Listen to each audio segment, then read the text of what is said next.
ሌኩን ብርሃኑ እባላለሁ ከትምህርት ጽህፈት ቤት ከአጠቃላይ ትምህርት ኢንስፔክሽን ቡድን ነው። መምህራን ርዕሳነ መምህራንና ሱፐርቫይዘሮች የትምህርት ሙያተኛውን ጨምሮ ከፍተኛ ርብርብ እያደረግንበት ያለው ተግባር ነው።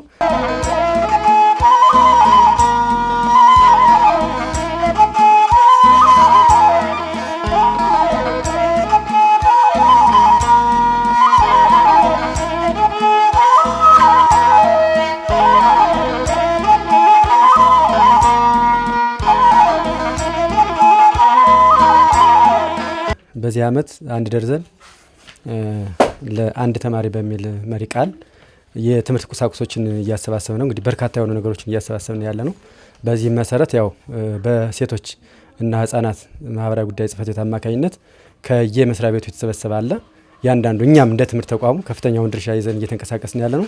በዚህ መሰረት ከ100 ብር የሚችለውን ሰው እስከ 1000 ብር ድረስ እያወጣጣ በትክክል የሚገባቸው ህፃናት እዛ አካባቢ ያው ህፃናት የዳዳ የሆኑ ተማሪዎች ህፃናት እያሰባሰብ ነው ከየተቋሙ ያለ ነው። በትክክለኛ በማህበረሰቡ አማካኝነት ተለይተው ይመጡልናል። እኔም እነሱን እየተቀበልኩ ነው ያለው። ለነሱ አድሬስ የምናደርግበት መንገድ ይመቻቻል ብለን ነው የምናስብ።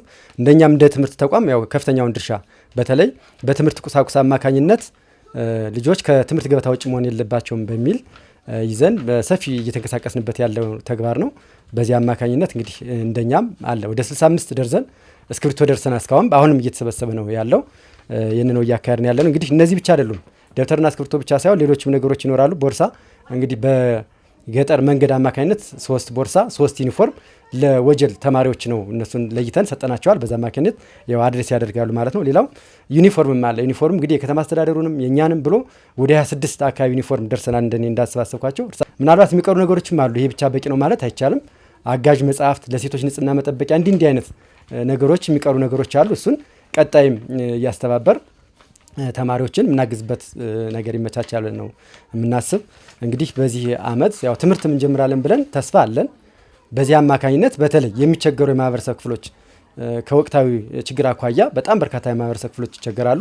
ከዛ አኳያ እነሱን አድሬስ አድርገን ያው ትምህርት የሚማሩበትን ነገር ለማመቻቸት ጥረት እያደረግን ነው ያለው። በዛሬው ዕለትም ይህንን ርክክብ የፈጸምንበት ሁኔታ ነው ያለው። ይህንን ደብተር ያው በተግባር አሰባስበን ተረክብ ያለው ማለት ነው። አመሰግናለሁ።